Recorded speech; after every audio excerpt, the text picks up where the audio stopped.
আমার একটাই দোয়া থাকবে যে আপনারা সকলেই ওই মাদ্রাসাটার দিকে একটু নজর দিবেন, কারণ হুজুর থাকা অবস্থায় আমরা কোনো জায়গায় যা বলিনি যে আমাদের মাদ্রাসাটাকে আপনারা একটু দেখেন। কোনো মাদ্রাসায় কোনো বৈঠকে যা বলা হয়েছিল বাবা, জোরে বলেন, বলা হয়েছিল? কিন্তু হুজুরের আশা ছিল মাদ্রাসাটা থেকে ভালো ভালো দক্ষ দক্ষ ব্যক্তি বাইর করে করে এই সমাজের মধ্যে ছড়িয়ে দেওয়া, আলো প্রতিষ্ঠিত করা।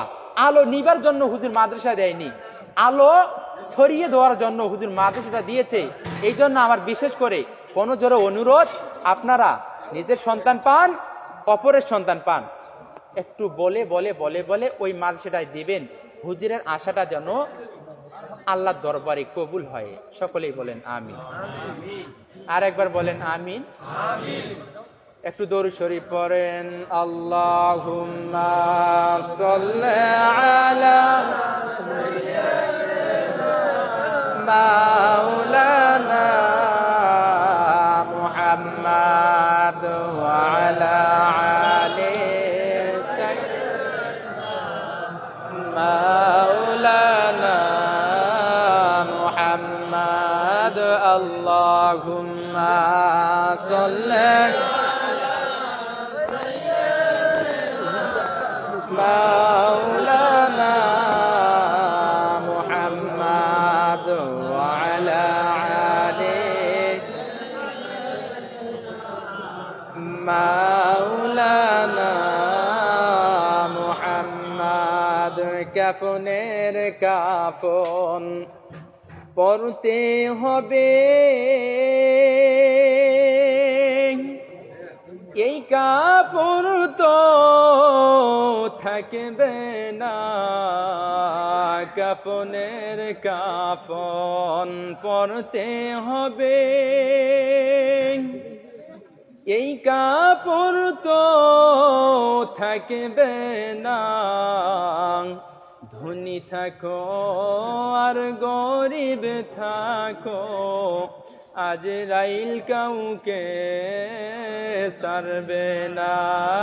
আল্লাহুম্মা সাল্লি আলা সাইয়্যিদিনা মাওলানা মুহাম্মাদ ওয়া আলা আলি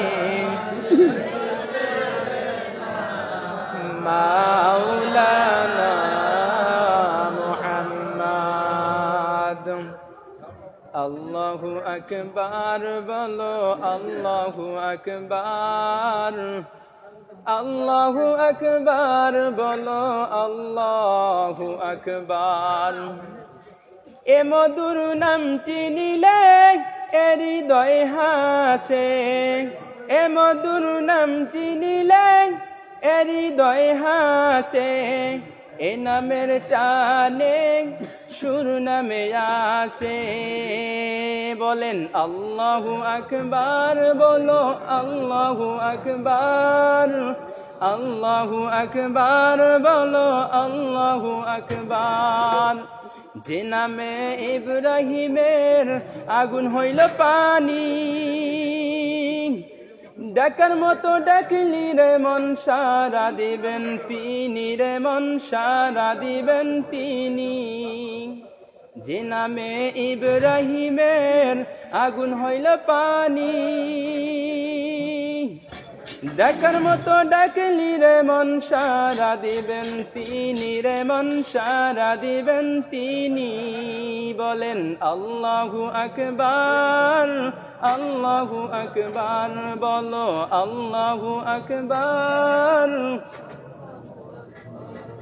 তাহলে এই নামের টানে আজকে ইব্রাহিমের আগুন কি করে দিছিলেন? পানি হয়ে গেছিল। তাহলে আল্লাহু আকবার ডাকটা সব সময় আমরা যদি অন্তর থেকে ডাকি, আল্লাহ বড়, আল্লাহ বড়, আল্লাহ বলে বান্দা তুমিও বড়, বলেন সুবহানাল্লাহ। আর একবার বলেন সুবহানাল্লাহ। আবার যদি বলেন আল্লাহু আকবার, আল্লাহ বলে তোমার বাবাও বড়, বলেন সুবহানাল্লাহ। তাহলে যতবার বলবেন আল্লাহ অতবার আপনার ডাকের সাড়া দিতেই থাকবে, এক একটা করি, বলেন সুবহানাল্লাহ। তাহলে আমরা যদি আল্লাহকে বড় মনে করি, তাহলে আল্লাহকে যখন বড় মনে করি, অনুরূপ ভাবে বড় মনে করার কারণ এটা নয় যে আমি নামাজ ছেড়ে দেব, আমি মিলাদের বিরোধিতা করব। আমি যে মুর্শিদের কাছে বায়াত হয়ে গেছি, ওই মুর্শিদ আমাদের কোনপন্থী ছিল, এখন মুর্শিদ নাই। এখন বিভিন্ন মানুষ বিভিন্ন রকম কথাবার্তা দিয়ে আমার মাতার মেধাকে নষ্ট করে দিবে। কথা বলেন ঠিক কি না? কারণ যেখানেই ভালো মানুষ থাকে সেখানেই আবু জেহেলও থাকে। কথা বলেন ঠিক কি না?